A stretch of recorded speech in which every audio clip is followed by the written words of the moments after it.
Salut! Donc là, comme tu peux le remarquer, je suis en train d'utiliser mon stepper et je me suis dit que c'était un peu bête de faire des vidéos où j'étais assis alors que j'utilise même pas de micro. Tu vois, là, quand je te fais des vidéos, j'utilise juste mon téléphone qui a un Galaxy S21 Ultra, je crois.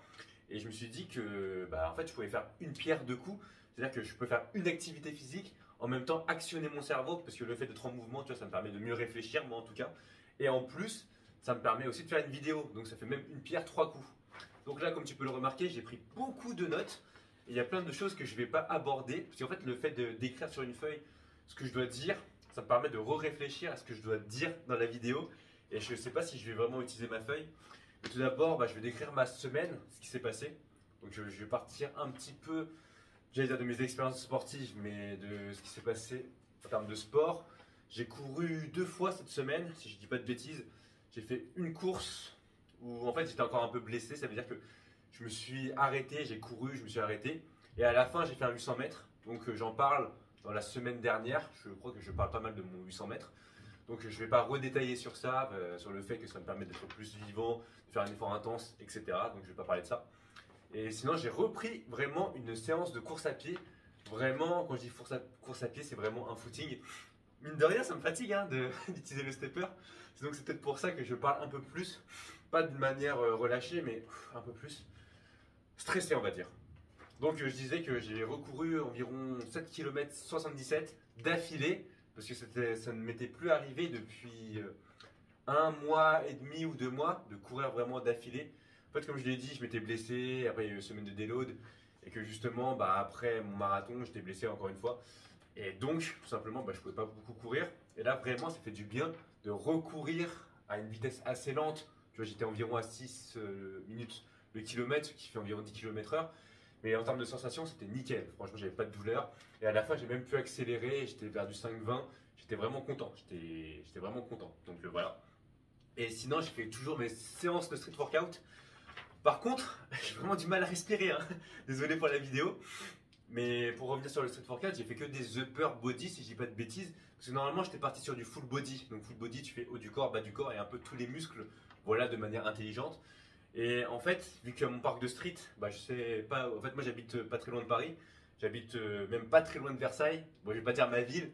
Et donc en janvier, il fait assez froid. C'est-à-dire que là, les températures, il faisait souvent des températures négatives. Et donc quand il fait froid, en fait les barres sont gelées. Et le sol aussi est gelé. Franchement, c'était un peu des patinoires. La patinoire, en fait, le sol. Donc, des fois, je marchais et je glissais. Tu vois, ça glissait vraiment beaucoup. Et donc, pour faire ma séance jambes, où j'ai besoin, en fait, d'avoir vraiment des bons appuis, tu vois, pour faire un pistol squat, par exemple, ou pour faire des mouvements, je sais pas, de chaise. En fait, même faire de la chaise, ça glissait. Et donc, je pouvais pas vraiment faire des mouvements, on va dire, assis et par terre. Bon, c'est un peu une excuse, parce que, évidemment, je pouvais faire des squats au poids du corps, mais c'était moins agréable. Et donc dans ma tête, je m'étais dit que je voulais diviser mes entraînements en deux. Bon, je m'explique. C'est-à-dire que je fais le upper, donc le haut du corps, au street. Et chez moi, je fais tout simplement. Bon, je sais pas pourquoi ça a tapé à côté. Donc je disais que chez moi, tout simplement, j'allais faire ma séance jambes. Donc quand je dis ma séance jambes, ça veut dire que j'allais faire des pistol squats, chaises. J'allais faire quoi d'autre? Des fentes, je sais plus trop, il y a quoi comme mouvement pour les jambes, des mollets et d'autres mouvements, tu vois, à la maison. Sauf que je ne l'ai pas fait, c'est-à-dire que j'ai fait que le upper body, voilà, chez moi. Et donc, non, j'ai fait le upper body, pardon, au parc de street. Et chez moi, en fait, j'avais la flemme de faire les jambes. Donc finalement, j'ai pas fait les jambes. Donc ça veut dire que là, pendant 3 séances, j'ai pas fait les jambes. Et là, je dois vraiment me rattraper et faire ma séance jambes, maintenant, quoi, tout simplement.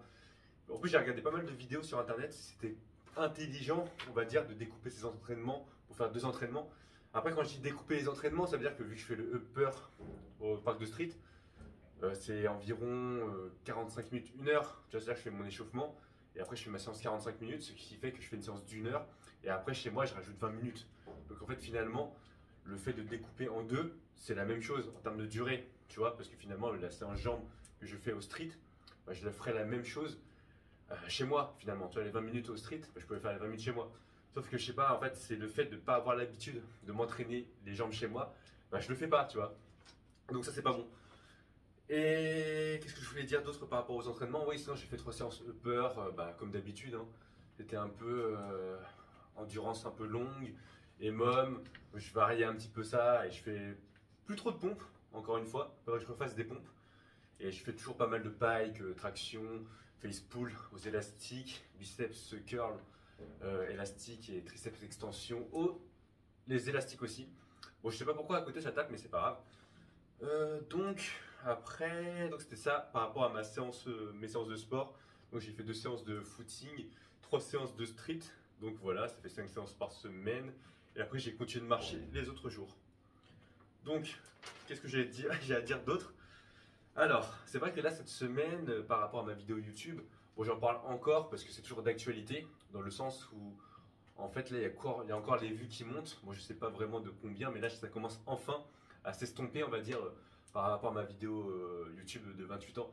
J'ai jamais été en couple. Et donc, en gros, ce qui fait que j'ai reçu pas mal de commentaires et des commentaires aussi de personnalités publiques. Bon, personnalités publiques, mais des créateurs de contenu que je regarde depuis longtemps, qui sont par exemple Tony et ses pensées. Je crois que je ne l'avais pas mentionné, hein. Il y avait Tony et ses pensées. Il y a eu Eric Flag et Solid Mike. Et je pense, bon après je ne suis jamais sûr, qu'ils ont regardé ma vidéo en entier.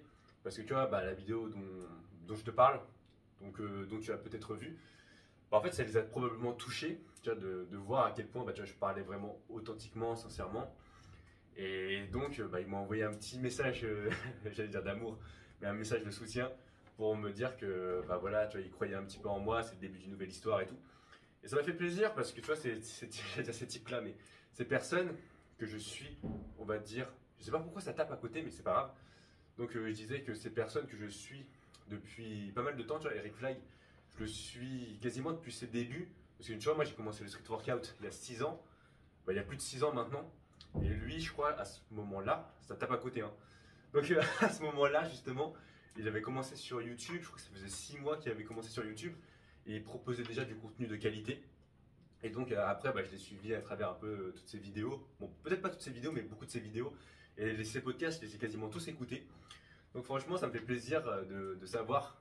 Tu vois, c'est un peu fou le fait en fait que, comment dire, en fait une personne que tu suis de loin, où tu as une relation parasociale avec cette personne, ça veut dire que tu connais un peu sa vie, mais elle ne te connaît pas. Et là justement, elle a connu un petit peu ma vie grâce à cette vidéo, parce que dans cette vidéo, en fait, je dis beaucoup de choses personnelles aussi. Et donc, ouais, ça fait bizarre de se dire que là, il y a eu un peu de réciprocité. Bon, après, la réciprocité n'est pas vraiment la même, dans le sens où, en fait, moi, j'ai consommé beaucoup plus de son contenu que lui, qui a consommé mon contenu. C'est-à-dire que lui, il a fait des Eric Flag, il a fait des dizaines d'heures de podcasts. Je crois qu'il a 140 podcasts ou un peu plus. Ce qui fait qu'il a parlé pendant plus de 100 heures devant son micro, tout seul ou avec des invités. Et donc, j'ai consommé plus de 100 heures de ses interviews, on va dire. Mais ça fait quand même plaisir de se dire que voilà, il a vu une de mes vidéos. Voilà, je ne sais pas si ça va vraiment lui laisser une trace indélébile dans sa mémoire, dans leur mémoire, tu vois, Solid Mike et tout. Mais en tout cas, ils m'ont vu et ça va me permettre justement que pour plus tard, on va dire, quand je me lancerai vraiment bien sur les réseaux, c'est plus facile de j'ai vraiment du mal à parler, hein, désolé. Mais ce sera vraiment plus facile en fait de pouvoir contacter les créateurs de contenu. Si toi-même tu es créateur de contenu et en plus, ils t'apprécient, tu vois. Et c'est pour ça que voilà, je sens que là je suis sur la bonne voie et qu'il faut que je continue. Il faut que je continue aussi sur les réseaux, je dois faire des vidéos comme ça, ou même faire des contenus courts aussi. Donc je suis un peu en réflexion par rapport à tout ça. Et je me dis que ouais, il y a moyen de progresser et qu'un jour, tu vois, ce soit moi l'invité du podcast d'Eric Fly, donc Expansion. Parce que en fait, je l'avais déjà dit en stories, je crois, ou peut-être à des amis ou des connaissances, que justement, moi, c'était un de mes objectifs de participer à son podcast d'Eric Flag, parce que je l'ai beaucoup écouté. Et ça m'a rappelé un peu la vidéo de Im Tarzan, il avait dit « Ah ouais, moi je te regardais à l'époque, etc. » Et maintenant, je suis là avec toi, dans le fauteuil, et on parle comme ça. Et après, il y aura forcément une autre personne qui t'a aussi regardé, qui sera à ma place, et j'ai envie d'être cette personne. Mais pour l'instant, quand j'arriverai, on va dire, à atteindre un certain niveau, pas forcément de notoriété, mais quand je serai assez fier de mes accomplissements, je proposerai une offre à Eric Flag, voilà, qui ne pourra pas refuser, on va dire, pour qu'il puisse m'interviewer. Donc voilà. Et encore une fois, Solid Mike aussi, c'est vrai que je l'avais suivi un petit peu pendant une période, et après j'avais un peu arrêté de le suivre, on va dire. Mais ça m'est arrivé de regarder un peu ses vidéos, des fois quand il parlait de son Solid Gomme, pardon. Et aussi quand il faisait des vidéos de préhension ou de punching ball, bon, des trucs comme ça. Et ce qui m'avait marqué aussi, c'est quand Fares Le Paf, il avait fait la compétition avec des créateurs de contenu. Bah, il avait fait la marche du fermier, Solid Mike avec 50 kilos, il avait fait plus de 140 mètres, etc. Donc voilà, il avait fait une petite remontée, petite dédicace à lui. Et Tony ses pensées, bah, moi je le suis aussi. De toute façon, quand tu es créateur de contenu, en fait, quand tu regardes des créateurs de contenu, tu ne peux pas suivre toutes leurs vidéos parce que en général, s'ils sont sur YouTube depuis 5 ans, 10 ans et que c'est des personnes qui mettent des vidéos régulièrement, ils sont à plus de 200, 300, 400 vidéos. Et donc, tous les créateurs de contenu, je les regarde vraiment de manière un peu étalée. C'est-à-dire que des fois, je regarde une vidéo, des fois, je vois leur miniature, je ne clique pas. Et donc, je regarde un petit peu tout le monde, tu vois. Et Tony, ses pensées, Solid Mike. Eric Flag, je regarde plus parce qu'il fait pas beaucoup de vidéos. Il fait des vidéos de qualité.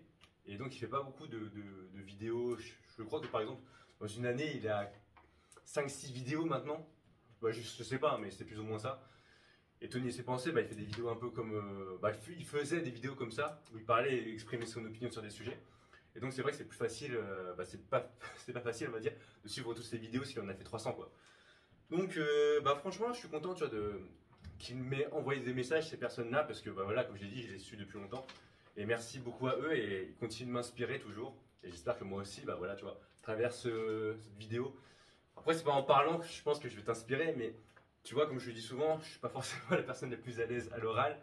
Et ouais, donc il faut quand même continuer de progresser et de dire ses idées. Voilà, même si c'est pas parfait, on cut pas, on continue.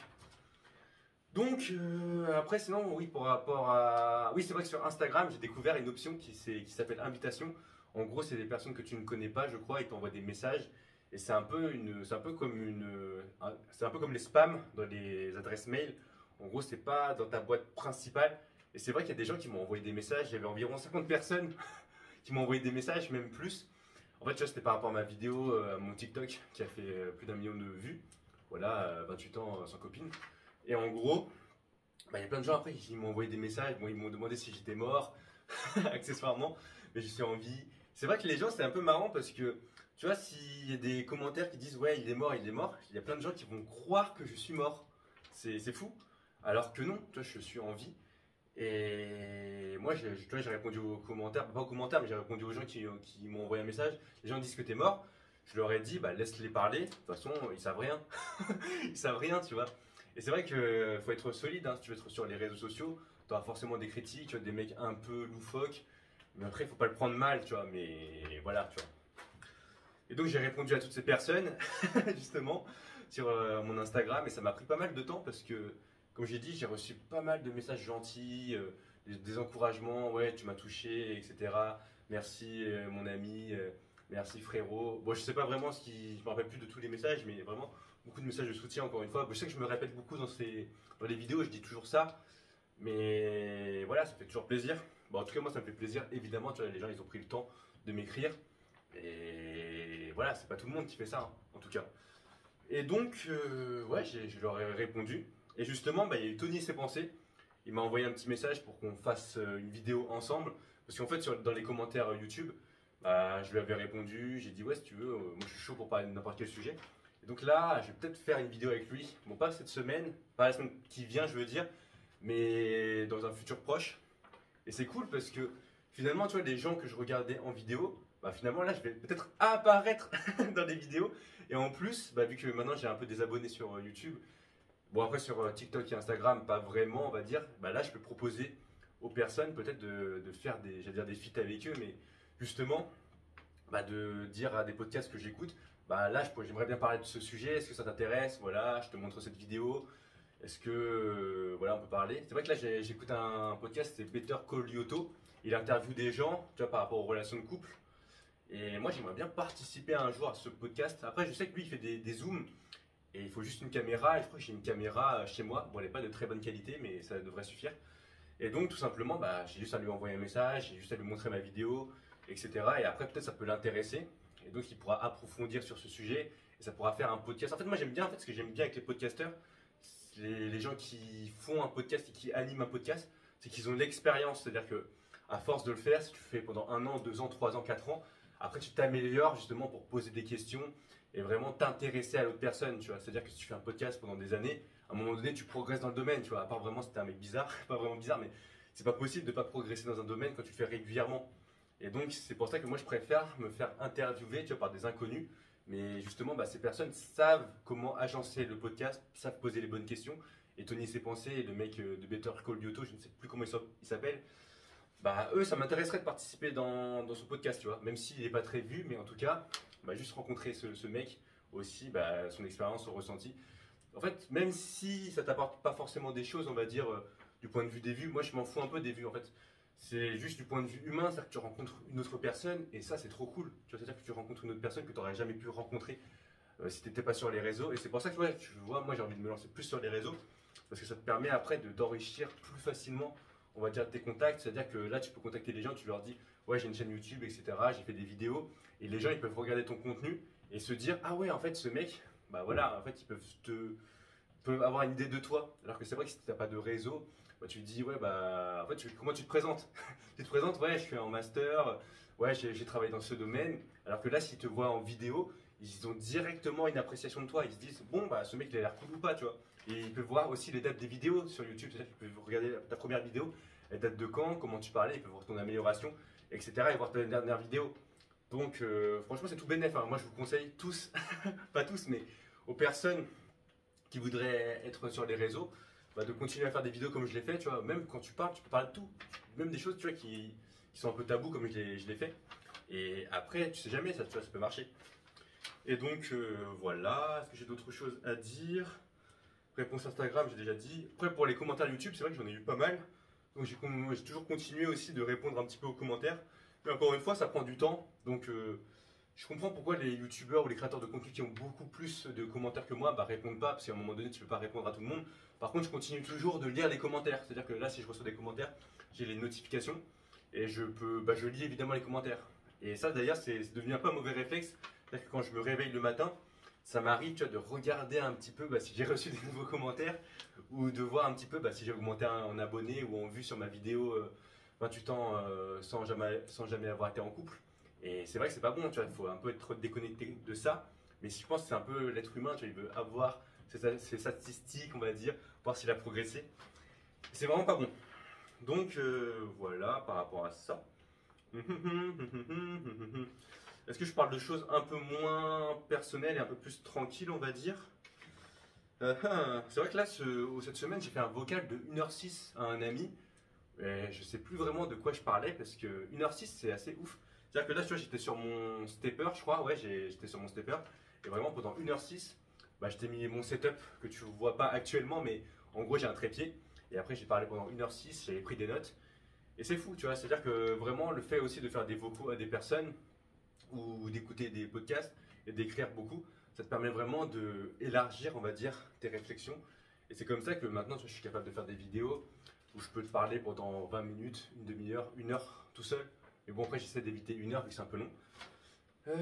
Donc, voilà. Oui, c'est vrai que j'ai déjà dit l'entraînement à -4, -5 degrés, c'est vraiment dur pour les barres parce que en fait, ça te gèle les mains. Et donc là, je dois utiliser mes anneaux, je dois replanifier un peu mes entraînements.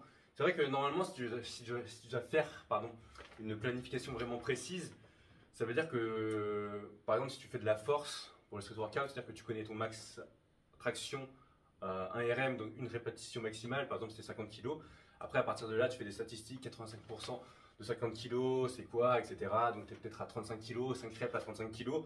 Et donc vraiment, en étant en salle de sport, tu peux bien réguler les poids, c'est-à-dire que tu mets un poids de 20, tu mets un poids de 10, un poids de 5, et vraiment les poids sont bien calibrés, alors qu'au parc de street, bah, la barre il fait froid, donc je ne peux pas utiliser la barre, je dois utiliser les anneaux. Les anneaux c'est plus difficile, c'est-à-dire que même à 43 kg, je galère avec les anneaux. Donc bref, tu vois, il faut toujours réfléchir. C'est vrai que c'est un peu fatigant. Et c'est vrai que c'est pas optimal. Ça, j'aimerais parler aussi de ça par rapport au sport. C'est vrai que là, je parle pas mal de sport, mais c'est aussi très intéressant, je trouve. C'est que quand tu t'entraînes dehors dans des conditions climatiques assez moisies, c'est-à-dire que quand il pleut ou quand il fait froid, bah, tu peux pas balancer tes meilleures perfs. C'est-à-dire que là, par exemple, comme je l'ai dit, bah, il fait très froid. C'est-à-dire que le temps que mon corps se chauffe, les barres sont gelées. Par exemple, quand j'essaie de faire mon max traction en campant sous la barre, quand je dis camper sous la barre, c'est-à-dire que je reste en dead hang, tu vois, les bras vraiment tendus sous la barre, et j'essaie de récupérer à un bras sur la barre. Bah, en fait, je peux pas le faire parce que la barre elle est tellement froide, justement, que ça me gèle les mains. Et donc après, je dois lâcher la barre. Mais après, c'est très très mental, hein, c'est très intéressant. Ce matin, j'ai essayé de faire ça, c'est-à-dire que j'ai fait des tractions dead stop, tu vois, des tractions vraiment où il y a. En fait, je fais des tractions propres, hop, je redescends à la phase basse de la traction, je tends les bras, et après, je réutilise ma force pour reproduire de la vitesse. Et donc, j'ai essayé de faire du dead hang, donc de me tenir à un bras, et en fait, j'avais du mal parce que la barre était trop froide, donc j'ai dû lâcher la barre. Donc, tu vois, tout ça, en fait, tous ces éléments à prendre en compte, ça me permet, je dois replanifier, comme je l'ai dit, avec mes jambes. Bah, je peux pas faire de pistol squat, ça glisse, la chaise ça glisse, etc. Le sol il est gelé, donc ça me colle aussi. Donc, je dois me replanifier un peu tous mes entraînements. Et ouais, j'y vais aussi au parc de street en marchant. Bon, c'est pas un gros scoop, on va dire, mais tu vois, à côté de mon parc de street, il est environ à 2 km de chez moi. Donc normalement, je vais en vélo, mais en fait, il fait tellement froid et que pour moi, en fait, faire du vélo, c'est affreux. Je sais pas comment ils font les cyclistes pour faire du vélo à moins 1, moins 5, moins 10 degrés. Mais moi, avec le vent, même avec des vêtements, le manteau, j'ai froid. Donc je préfère aller en marchant, des fois, pas tout le temps. Et voilà. Après, il y avait d'autres choses à dire. Alors, je prends un peu le temps de réfléchir, hein, désolé. Ah oui, j'ai revu ma vidéo aussi. 28 ans, je n'ai jamais été en couple. C'est très bizarre parce que, en gros, cette vidéo, je l'avais tournée il y a environ 7 mois, si je dis pas de bêtises. Et bah, je pensais pas qu'elle allait percer un jour. Hein. Elle a percé que récemment d'ailleurs. Et donc, je l'avais jamais réécoutée. Mais là, vu qu'il y a plein de gens qui ont réécouté ma vidéo, bah, j'ai décidé de la réécouter. Et je me trouve marrant en fait dans la vidéo. En fait, dans la façon dont je parle, tu vois, il y a un mec qui m'a dit bon, ouais, j'arrive pas à claquer des doigts parce qu'en fait j'ai mal en fait. Bon, en gros, j'ai des mains qui saignent un petit peu, tu vois, au niveau, j'ai des espèces de comment ça s'appelle là? Pas des égratignures, mais voilà des, je sais plus comment ça s'appelle ça quand t'as des espèces, t'es un peu ensanglanté. Bon bref, en gros j'ai des mains un peu abîmées, tout simplement. Voilà, en fait quand tu trouves pas les mots des fois, bah trouve des synonymes ou trouve des périphrases pour justement dire la même chose. Et je sais plus ce que je disais, mais ouais, je disais que j'avais des mains abîmées et je sais plus de quoi je parlais, franchement. Oui, j'ai vu ma première vidéo et c'est vrai que tu vois, je claquais des doigts. Bon, là, j'arrive pas à claquer des doigts parce que, comme j'ai dit, j'ai un peu les mains abîmées. Je tapais beaucoup et c'est vrai que je parlais assez vite. Et c'est intéressant parce que, tu vois, dans les commentaires, faut pas prendre les commentaires. Des fois, il y a des mauvais commentaires, comme j'ai dit. Il y a des gens qui donnent des idées.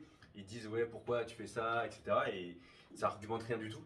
Mais des fois, des petites remarques, en fait, moi j'aime bien dire cette phrase, mais si les remarques te touchent, ça veut dire qu'il y a une part de vérité. Et c'est vrai que je claque des doigts, je tape des mains. Après, c'est pas un mal en soi, mais je parlais vite, ça, par contre. Après, c'est peut-être mon style aussi, tu vois. Je sais qu'il y a des gens qui parlent encore plus vite que moi. Tu vois, par exemple, Seb de la chaîne Road to Condor, ce mec, il est ultra méga speed. Il est encore plus speed que moi. Et des fois, tu vois, tu peux pas vraiment contrôler ces choses, c'est naturel, on va dire, en fonction de ta personne et tu as pris cette habitude. Et c'est vrai que moi, j'essaie d'être plus posé. Tu vois, j'ai écouté Major Mouvement, je crois que j'avais déjà mentionné. C'est vrai que lui, il parle très calmement, il laisse des blancs, des silences, et je trouve ça trop stylé, franchement aussi. Et oui, donc pour revenir sur cette vidéo, bah, je l'ai réécoutée, je me suis trouvé marrant aussi, hein, c'est vrai. Hein, c'est vrai que j'enchaîne, je veux dire, j'enchaîne les gags, mais j'enchaîne la manière, en fait, comment dire, le déroulement de la vidéo, j'avais pris des notes et donc j'enchaîne, je fais bam bam bam bam bam comme je le dis et en fait je parle vraiment instinctivement sans vraiment réfléchir, c'est-à-dire que des fois je dis des trucs, après il y a plein de commentaires, ils m'ont dit oui il y a ça, ça, ça, ça, ça, mais c'est vrai que en fait quand tu fais une vidéo tu ne te rends pas forcément compte parce que tu n'es pas habitué à en faire probablement, mais tu dois parler instinctivement, tu ne peux pas laisser des blancs. Tu vois par exemple là je viens de te faire laisser un blanc, c'est bizarre, c'est pas que c'est bizarre mais ça se fait pas trop en vidéo. Parce que, bon, après moi ça me dérange pas, mais voilà, tu vois, c'est vraiment enchaîner les idées, enchaîner les idées. Et donc des fois je prends pas le temps de réfléchir parce que l'idée elle est trop rapide dans ma tête. Et donc évidemment, tu vois, il y a des commentaires, je suis d'accord avec eux, tu vois, par exemple. C'était quoi déjà? C'est, oui, si ta future copine femme, elle va accepter tes loisirs, normalement, tu vois, si c'est la bonne personne, elle va comprendre que tu aimes faire du sport, et donc elle va accepter que tu fasses du sport, évidemment, tu vois. Il y a plein de petits trucs comme ça, il y a des nuances. En fait, si tu prends le temps de discuter, en fait, c'est encore différent aussi si tu discutes avec la personne. C'est vrai que moi je monologue. Et en fait, quand tu es en discussion avec quelqu'un, il y a un échange d'idées, c'est-à-dire que tu dis ah, lui il dit ça, elle dit ça, ah, je suis pas d'accord. Et donc là, justement, c'est encore différent, tu vois. Mais bon, bref, là, vu que je monologue, bah, je dois enchaîner les idées, c'est comme ça. Et ma vidéo, franchement, elle était vraiment cool. Hein. Franchement, je l'ai trouvée assez sympa. Je trouve que je m'exprime assez bien. Je bug pas trop. Et ça se voit quand même que j'ai de l'expérience et de la bouteille en vidéo. Parce que c'est pas facile, hein, franchement, de captiver l'audience. d'avoir une bonne voix, d'avoir une bonne prestance, tout ça, c'est voilà, c'est des années de vidéos, on va dire. Et j'ai revu aussi ma première vidéo. Ma première vidéo jamais uploadée, ça s'appelle, et en gros, c'était en 2016, je crois. Et là, on voit vraiment, il y a vraiment un contraste incroyable hein, entre la première vidéo que j'ai tournée. J'avais 20 ans. Hein. Et c'est vrai que là, maintenant, sur YouTube, bah, tu vois des gens, des jeunes sur les réseaux sociaux qui ont 18 ans, 19 ans, même plus jeunes. Et tu vois déjà, waouh, c'est des Sangoten. Hein. Ça veut dire qu'ils s'expriment déjà bien, ils ont déjà tous les codes de la vidéo, ils ont déjà des idées, ils sont déjà plus clairs dans leurs idées que moi. Maintenant, non peut-être pas, mais ils sont déjà plus clairs dans leurs idées que moi à leur âge, tu vois. Moi à 20 ans, j'étais vraiment perdu, paumé. Bon, pour différentes raisons, tu vois, on n'a pas eu les mêmes conditions de vie, évidemment. Mais ouais, je me dis, bravo à ces jeunes, hein, bravo à vous là qui m'écoutez, bah, si tu as environ entre 16 et 25 ans et que tu as déjà un peu la clarté d'esprit d'aller dans la bonne direction, de faire du sport, d'écouter des vidéos de développement personnel peut-être, d'appliquer les conseils de ces vidéos pour changer ta vie, d'écouter des podcasts, etc., de lire des livres. Franchement, t'iras loin. Franchement, t'iras loin bah, si tu fais ça. Et même si tu fais ça, et même si tu ne fais pas ça, tu pourras quand même aller loin. Bah, tu auras moins de chances d'aller loin, mais tu pourras peut-être quand même aller loin. Voilà. Et donc, ouais, non, ça m'a fait plaisir de revoir cette première vidéo, encore une fois. Je pense qu'un jour, je ferai. Comment ça s'appelle quand tu commentes ta première vidéo? Je sais plus, mais un commentaire de ma première vidéo. En plus, il y a un nom, je crois. Oui, je fais un react. Oui, voilà, ça, je fais un react. Ça, c'est fou aussi, mais ça, je l'avais déjà dit dans un podcast, le podcast Marathon, où quand je parle à des amis ou des connaissances, il y a plein de mots, tu vois, que je connais, react, ravito, que je connais au fond de moi, mais j'oublie ces mots, c'est un truc de malade. Et donc, ouais, un jour, je ferai un react de ma première vidéo, ou je sais pas, ou sinon, je vais faire un peu comme Antoine Daniel, en fait, il a fait de la react. Parce qu'en fait, le mec, Antoine Daniel, il avait react une vidéo, et après, il avait fait la react de la react. Je trouve ça marrant aussi, hein. Peut-être que ça va faire. Mais en tout cas, je pense que je vais react ma première vidéo parce que 8 ans après, franchement, ça. Voilà, je ne l'ai pas fait beaucoup de fois sur ma chaîne YouTube. Je l'ai fait qu'une fois et je l'ai fait que 2 fois. Donc ça sera ma deuxième fois. Je le ferai un jour en tout cas parce que c'est toujours marrant de revoir qui l'on était. Et encore une fois, comme je l'ai dit, il y en a qui étaient déjà à l'aise dans leur première vidéo. Ça peut arriver. Et moi, j'étais vraiment un cas. Franchement, j'étais vraiment un cas. C'était assez grave. Et merci au mois du passé d'avoir uploadé cette vidéo parce que ça me fait un souvenir, voilà, hein, c'est incroyable. Ouais. Bon, après, est-ce que je discute de d'autres trucs? Ah oui, j'ai pris le temps de réfléchir à mon année 2024. Ça veut dire quoi ça? Ça veut dire que, en gros, j'ai écouté le podcast de Bazinga. Il en a tourné pas mal, hein. Maintenant, c'est toutes les 2 semaines, il sort un Basscast. Et en gros, il avait fait rétrospective 2024 et comment tenir ses objectifs en 2025. Et en gros, bah, tu vois, quand tu écoutes un podcast ou quand tu lis un livre, des fois il y a des exercices. Tu vois, il y a le podcasteur, il va te dire, bah voilà, je te donne ce conseil pour atteindre ce niveau en sport, je te donne ce conseil pour être plus productif. Bah, mets pause et fais-le. Bon, en fait, il dit pas mets pause et fais-le, mais en gros, sous-entendu, c'est mets pause et fais-le. Et là, j'ai mis pause. Non, j'ai pas mis pause au podcast. J'ai screen le podcast. En fait, moi, ça m'arrive souvent de screen. Voilà, je peux te dire un autre truc aussi. C'est vrai que là, maintenant, les idées, ça part en cacahuète. Franchement, là, les 2-3 premières vidéos que j'ai tournées sur YouTube, que j'ai repris, enfin, pas quand j'ai repris, mais quand je voulais reprendre un rythme régulier, je me suis dit, bon, allez, 3 idées. 3 idées. Alors, on va parler des médicaments, on va parler du sport, et on va parler de, je sais plus c'était quoi la troisième idée de ma vidéo, et on va parler de, je sais plus, mais voilà, j'avais 3 idées, et là vraiment, je pars dans un sens, et après je fais dans un autre sens. Ça n'a plus aucun sens, mais c'est pas grave. Donc je sais même plus où je voulais en venir. Tu vois, c'est fou. Oui, voilà, c'était par rapport à la rétrospective 2024. Je me suis posé sur mon ordinateur, j'ai ouvert mon résumé de la journée, OpenOffice. Voilà, et j'ai répondu aux questions de Bazinga. Comment as-tu vécu cette année? Quels étaient tes moments de bonheur? Est-ce que tu as eu des échecs? Comment tu as surmonté tes échecs? Bon, plein de questions. J'ai pris le temps vraiment de réfléchir à chaque question. Et là, je me dis qu'il faut vraiment que je tourne le podcast où je fais mon introspection 2024 parce que, en fait, le faire en vidéo, je trouve que c'est vraiment cool. Tu vois, c'est vraiment très bien à l'écrit. Mais en fait, en vidéo, bah, après, je peux le mettre sur des plateformes comme YouTube ou d'autres plateformes. Et c'est trop sympa, tu vois, de revoir. En fait, bah, je revois pas mon introspection des autres années, mais en fait, le faire chaque année, bah, tu te dis, ouais, est-ce que j'ai accompli mes objectifs? Est-ce que j'ai d'autres objectifs? Et aussi, c'est bien de définir ses objectifs. Donc là, je suis pas encore à ce stade-là, on va dire, mais je suis en train de réfléchir. Donc c'est vraiment, voilà, donc je te donne ce conseil aussi.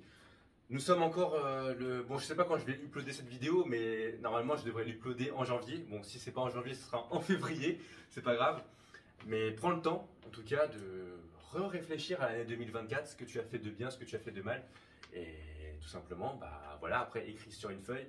Et tu peux même tourner une vidéo. Et t'es pas obligé de la diffuser sur les réseaux, voilà, encore une fois, t'es pas obligé. Mais de toute façon, même si tu la diffuses sur les réseaux, tout le monde s'en fout, hein. Franchement, t'es un mec inconnu, tu mets une vidéo objectif, mon introspection 2024, il y a personne qui va la regarder. À part tes amis peut-être. Et encore, c'est pas sûr. Donc voilà. Et oui, il y a encore pas mal de choses que je dois te dire, je crois. Mais je pense que je vais m'arrêter là parce que la vidéo est assez longue. Donc là, j'ai assez bien raconté ma semaine, hein, avec Solid Mike et Eric Flag qui ont commenté. Tony s'est pensé, je vais peut-être faire bah voilà, une vidéo avec lui. Après, j'ai parlé aussi des commentaires, j'ai répondu aux commentaires, de la course à pied, du sport. Après, j'ai parlé de ma première vidéo que j'ai revue aussi, etc. Entraînement dehors, j'ai réécouté, j'ai fait un vocal long, je réécoute mes vocaux, hein. Des fois quand je fais des vocaux, je les réécoute. Mauvais commentaires, etc. Ouais, non, c'est pas trop mal. Franchement, on est assez bien. Je vais peut-être finir sur une autre anecdote, c'est une autre information qui est assez annexe. Franchement, là, c'est pas un truc de développement personnel, c'est juste personnel plutôt. Mais là, je suis en train de regarder Fairy Tail The 100 Years Quest. Donc, bon, pour ceux qui connaissent, bon, je pense que si tu es dans le monde des animés, tu connais Fairy Tail. Voilà, bon, c'est pas aussi populaire que Naruto, One Piece et Bleach et Dragon Ball, mais ça fait partie des animés shonen, voilà, de cette génération. Bon, de cette génération, mais de la génération, je sais plus si ça date de quand, Fairy Tail. Le manga, bah, début 2000, un petit peu après 2000. Bon, je sais plus exactement, mais peut-être vers 2005. Bon, voilà, je préfère pas dire de date, mais c'était un peu après 2000. Il y a eu l'animé. Et c'est vrai que moi, avec Fairy Tail, j'ai une notion, non, j'ai une relation un peu particulière. Ça, c'est très bizarre la phrase, hein. J'ai une relation avec l'animé. Mais dans le sens où, en fait, moi, je vais regarder ça au lycée. J'avais regardé ça bah, justement après la mort de ma mère. Donc, en fait, c'est assez intéressant. Parce qu'en fait, ça, je vais faire une vidéo dessus, je pense. Mais les œuvres, en fait, quand tu regardes une œuvre, ou peu importe, hein, un animé, un jeu vidéo, un livre, une vidéo YouTube, en fait, tu t'en rappelles grâce aux événements qui sont autour. Et pour moi, Fairy Tail, en gros, c'était au moment où j'étais un peu tout seul et je sais que j'étais sur ce canapé que tu ne vois pas à gauche et je regardais l'animé parce qu'en fait, j'ai validé mon bac, je crois, à cette époque et je regardais les épisodes. Et en plus, tu vois, Fairy Tail, si tu connais, c'est beaucoup la notion du pouvoir de l'amitié. Bon, c'est très très gnangnan. Il y a aussi, j'avais oublié, hein, mais il y a beaucoup de plans etchi. Il y a beaucoup de plans, je vais dire de plans cucu, mais comment ça s'appelle déjà? C'est des plans voilà, où ils zooment un petit peu sur les attributs des femmes, on va dire. Et il y a beaucoup de fanservice. Ouah, fanservice, j'avais oublié le mot, mais il y a beaucoup de fanservice dans Fairy Tail. Et là, en voyant Fairy Tail 100 Years Quest, en fait, j'ai un peu cette nostalgie, tu vois, avec tous les doubleurs aussi, parce que moi j'aime beaucoup les seiyuu dans les animés. Tu vois, bah, par exemple, Aya Hirano, qui a doublé pour Lucie en Jap. Comment il s'appelle le cat là, le chat? Attends, je m'en rappelle même plus. Comment il s'appelle le chat? Natsu, c'est le héros, Dragneel. Le chat, il s'appelle comment? En plus, je vois sa tête, je vois son nom. Happy, voilà. Happy qui est doublé par Kugimiya Rie. Et Natsu qui est doublé par le mec qui a doublé le héros dans Zero Aono Kiseki. Je sais plus comment il s'appelle le doubleur. Mais tu vois, tous les doubleurs de Fairy Tail, bah, c'est une époque, les CCU là, bah, ils étaient souvent dans d'autres animés. C'est vrai que là maintenant, en 2025, les CU ont changé. Ça veut dire que bah, voilà, tous ces CU là ne sont plus les mêmes maintenant. Tu vois, en 10-15 ans, il y a eu pas mal de changements. C'est vrai que ça me fait rappeler cette nostalgie, même avec les personnages. Tu vois. En fait, même l'univers. Tu vois, Fairy Tail, bah, tu te rappelles un peu des autres guildes. Bah, je me rappelle plus des noms, mais tu te rappelles des personnages. La Ishinomiya, là, je crois, le mec. Je sais plus comment il s'appelle, mais tu vois, le mec qui dit Men, je sais plus comment il s'appelle, mais les autres guildes, voilà, avec les mecs de glace, etc. et tout. Mais c'est vraiment sympa, en fait. Tu te dis, bon, bah, comme quoi, même 10 ans après, tu y reviens. T'as toujours, c'est un peu cette nostalgie. Pour moi, j'ai cette nostalgie. Voilà, j'étais au lycée, comme je l'avais dit, que j'avais vu Fairy Tail. En plus, c'est marrant, mais pour redire l'anecdote, Fairy Tail, il y avait une première saison, il y avait 175 épisodes. Et moi, en fait, quand j'ai regardé Fairy Tail, en fait, il y avait en gros la première saison qui s'était finie. Et en fait, la deuxième saison avait commencé. Donc, c'était vers 2014. Et je me rappelle que je m'étais arrêté à l'épisode 14 ou 15. Bon voilà, j'ai évité trop de spoiler, mais c'était un arc. Bon, moi, en fait, dire le nom d'un arc, c'est pas un spoil, parce que en fait, c'était l'arc du Colisée, je crois. Oui, voilà, l'arc du combat des guildes. Bon voilà, désolé de spoiler, mais voilà, si tu connais pas Fairy Tail, en gros, ça va rien te dire. Et c'était plus ou moins cet arc. Et donc, franchement, après, il y avait eu l'opening aussi chanté par Boa. Bon, franchement, Masamune Chasing, que j'écoute toujours, hein. Tu vois, même plus de 10 ans après, j'écoute toujours cette musique. Parce que j'aime bien Boa. Et donc, ouais, il y avait la transition entre l'ancien style, on va dire, de Fairy Tail, première saison, et le nouveau design, on va dire, de Fairy Tail. Il y avait les transitions, etc. Voilà, c'était cool. Et après, bah, j'ai jamais repris Fairy Tail, en gros. Bah, j'avais regardé Fairy Tail la deuxième saison, parce qu'il y a l'épisode 13-14, plus ou moins. Et après, bah, vu qu'il y avait plus d'épisodes, en gros, j'avais rattrapé l'animé. Bah, moi, à cette époque-là, je regardais pas le manga.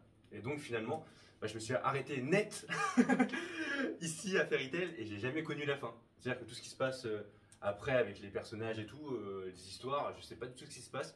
Mais après, j'ai regardé quand même le dernier chapitre de Fairy Tail. Bon, évidemment, tout est bien qui finit bien.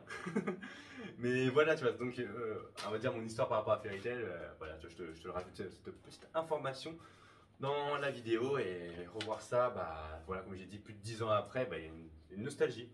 Et faut pas oublier un truc avec les shonen aussi, c'est que c'est très addictif, hein. C'est-à-dire que tu regardes un épisode, des fois ils sont en plein combat, où il y a un cliffhanger avec un nouveau méchant qui apparaît. Et en fait, tu as envie de savoir la suite. Donc, je te conseille pas, en fait, si tu es en période d'examen ou tu as des choses à faire, de regarder un animé parce que. Un animé shonen, hein. Après, tu peux regarder un truc tranche de vie, shoujo. Bon, quoi que shoujo, des fois, il y a des reversements de situation aussi.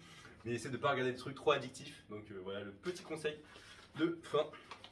Donc, je pense que c'est pas trop mal, hein. Bon, j'ai pas parlé de tout ce que je voulais parler, mais là, je pense que j'ai dû dépasser la demi-heure de blabla. Et j'ai pas envie de faire des vidéos trop longues, comme je l'ai dit.